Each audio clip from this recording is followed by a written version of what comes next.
पंजाब केसरी में आप सबका स्वागत है। मैं हूं चंद्रशेखर धरनी। इस वक्त गजेंद्र फोगाट हमारे साथ मौजूद हैं। ओएसडी प्रचार हरियाणा सरकार में नियुक्त हैं। ये इनसे बातचीत करेंगे कई अहम इश्यूज को लेकर। गीता जयंती आ रही है, इसके अलावा प्रचार का कौन सा दायित्व और कैसा दायित्व 3 साल में जो इनके लिए चुनौतीपूर्ण रहा इन्होंने निभाया, और अगले 2 साल में इनका रोड मैप क्या रहेगा।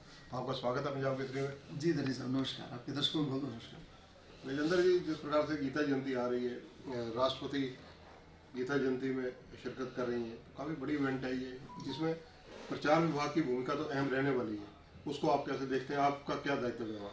देखिए धनी साहब, जो जब प्रचार की बात आ जाती है तो केवल वो मात्र सूचनाएं भेजना ही हमारा काम नहीं रहता। हजारों साल पहले जो राजा महाराजे थे वो प्रचार के माध्यम से लोगों के अंदर पॉजिटिविटी जगाना, उनके हैप्पीनेस इंडेक्स को बढ़ाना, एक ऐसा संदेश भेजना कि अगर आज शाम को वो थोड़ा सा डाउन फील कर रहे हों तो रात को सोने से पहले वो एनर्जेटिक फील करें। प्रचार के आयाम बहुत ज़्यादा हैं। इस बार जो गीता जयंती हो रही है, हमारे माननीय मुख्यमंत्री श्री मनोहर लाल जी ने गीता जयंती को अंतर्राष्ट्रीय स्तर पर ले जाने का काम किया, उसे ग्लोबली कर दिया है। Gita is globally viable now. उससे पहले क्या होता था, गीता जयंतियाँ होती थी आज से 8 साल पहले, 10 साल पहले भी होती थी, लेकिन वो ग्लोबली वाइबल नहीं हो पाती थी। हमारे सीएम साहब ने उसे अंतर्राष्ट्रीय स्तर पे ले गए।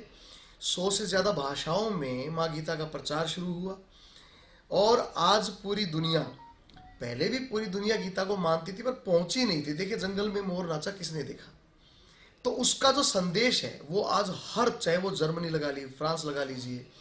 अभी आप ये देखिए कि ऋषि सुनक जो है वो गीता पढ़ते हैं, उन्होंने खुद कहा भी है। इसके अलावा बराक ओबामा ने कहा कि मैं गीता पढ़ता हूँ। हमारे सीएम साहब भी गीता जो है, गीता की एक छोटी सी प्रतिलिपि अपनी जेब में रखते हैं, आपको पता होगा। गीता बेसिकली एक डिप्रेस होते हुए आदमी को एकदम से जंप देती है, और इस दुनिया में डिप्रेशन, अवसाद इस दुनिया की सबसे बड़ी बीमारी है। पहले कैंसर था, बट अब अवसाद सबसे बड़ी बीमारी हो गया है। एक सर्वेक्षण के माध्यम से पता लगा है कि लगभग दुनिया की जो आबादी है, हर 5 में से 1 व्यक्ति डिप्रेशन का शिकार है। प्रचार आज की डेट में सोशल मीडिया एक अहम भूमिका अदा कर रहा है। सोशल मीडिया पर क्या स्थिति है? देखिए, सोशल मीडिया में प्रचार की बाढ़ आई हुई है, और बाढ़ में अच्छे पानी के साथ खराब पानी भी आ जाता है बह के। वहाँ पे जो प्रचार है वो अनियंत्रित है। वो ऐसा प्रचार है जिसमें दुष्प्रचार भी है। आपने सेब लिए, एक वीडियो डाली कि आपने 1 किलो सेब लिए और पॉलिथीन में लेके आप चले गए, पैसे दे दिए। उसी वीडियो को रिवर्स कर दो, आपने सेब भी ले लिए और पैसे भी ले लिए। ये भी प्रचार है। तो समाज में जब नेगेटिव पब्लिसिटी होती है तो फिर आदमी के ऊपर नकारात्मक प्रभाव होता है। हमारा ये प्रयास है, हमारी सरकार का ये प्रयास है, हमारे सीएम साहब का प्रयास है कि डेली के डेली सोशल मीडिया पे पॉजिटिविटी इतनी ज़्यादा आए, चाहे वो रोजगार के अवसर उपलब्ध कराने की बात। हमारे सीएम साहब एक दिन में 8-8 मीटिंग्स करते हैं, 10-10 मीटिंग्स करते हैं, सुबह 6 बजे से उठने से लेकर रात के 12 बजे सोने तक। बीच में युद्ध स्तर पे उनके निर्देश चलते रहते हैं, डेली कोई ना कोई योजना पे काम चलता है। वो सारी चीज़ें सोशल मीडिया के माध्यम से लोगों तक पहुंची, ये सारा मेन विषय रहता है। नशा यूथ के लिए बहुत बड़ी समस्या है। आप तो खुद युवा हैं, ऐसी स्थिति में ऐसा प्रचार माध्यम आपके पास है, क्या कर रहे हैं जिसको नशे को कंट्रोल करने के लिए? कोई जागृति अभियान, कुछ और? क्योंकि नशा पंजाब में भी बहुत ज़्यादा है, हरियाणा में भी बहुत ज़्यादा है। देखिए, पंजाब ने नशे पे कटाक्ष या नशे को पंजाब नशे में है ऐसा दर्शाने के लिए उड़ता पंजाब बनाई फिल्म, लेकिन हरियाणा में नशा नहीं है और आने नहीं देंगे। उसके लिए सीएम साहब ने राहगिरी शुरू की। नशे से दूर रहने के लिए सीएम साहब ने ये कहा कि अगर कोई ओलंपिक में सेलेक्ट हो जाता है, मेडल बेशक ना लाए, एडवांस 5 लाख रुपए वहां पे चला ही जाता है, वहां पे चला जाता है, कोई पोजीशन नहीं ले पाता, पार्टिसिपेट 15 लाख और दो। ये केवल इसलिए नहीं है कि केवल खेल को बढ़ाना है, खेल के प्रति अपनी आदत डालना, खेल में नुकसान नहीं है, फायदा है, ये मेंटेलिटी बनाना, ये सब इसलिए हो रहा है कि लोग नशे से दूर रहें।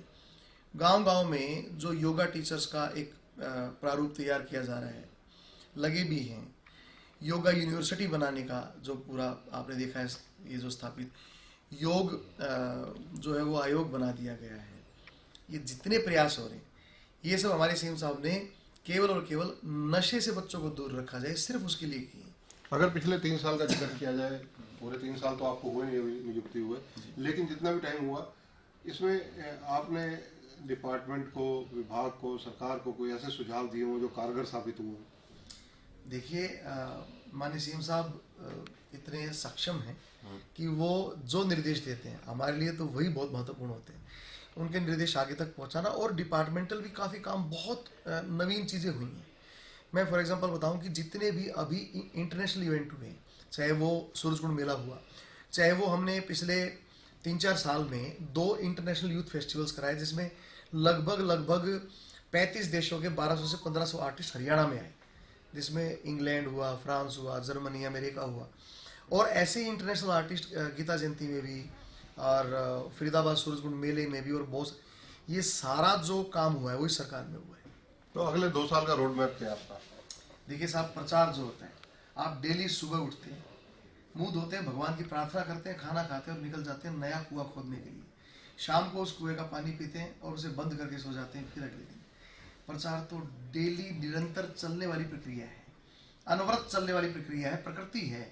तो इसलिए प्रचार हो, पॉजिटिव हो, रोड मैप बनाने से प्रचार नहीं होता। मैंने एक रोड मैप बना लिया कि आज मैं यहाँ से वहाँ जाऊँगा, और बीच में कोई खुदाई करनी पड़ गई या कोई एक्सीडेंट हो गया तो मैं रुक गया। पॉजिटिव प्रचार के साथ साथ नेगेटिव प्रचार को रोकने का दायित्व भी तो आप पर है। बिल्कुल, जब भी कोई नेगेटिविटी फैलती है, हम लोग ये सोचते हैं कि छोटी लाइन के आगे बड़ी लाइन खींचे, यानी कि पॉजिटिविटी की लाइन खींचे।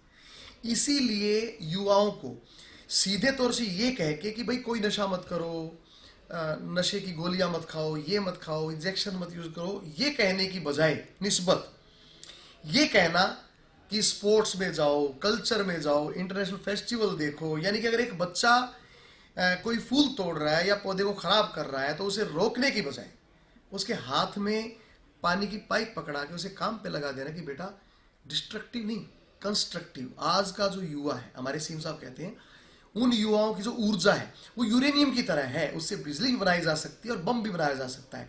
हमारे सीएम साहब उन युवाओं की ऊर्जा से बिजली बना रहे हैं, बम नहीं। धन्यवाद। तो ये है गजेंद्र फोगाट, ओएसडी प्रचार का दायित्व इस वक्त निभा रहे हैं हरियाणा सरकार में।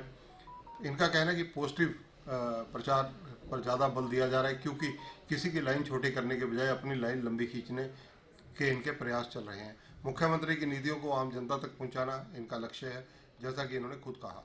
कैमरामैन संजय सिंह के साथ चंद्रशेखर धरनी, पंजाब केसरी टीवी, चंडीगढ़।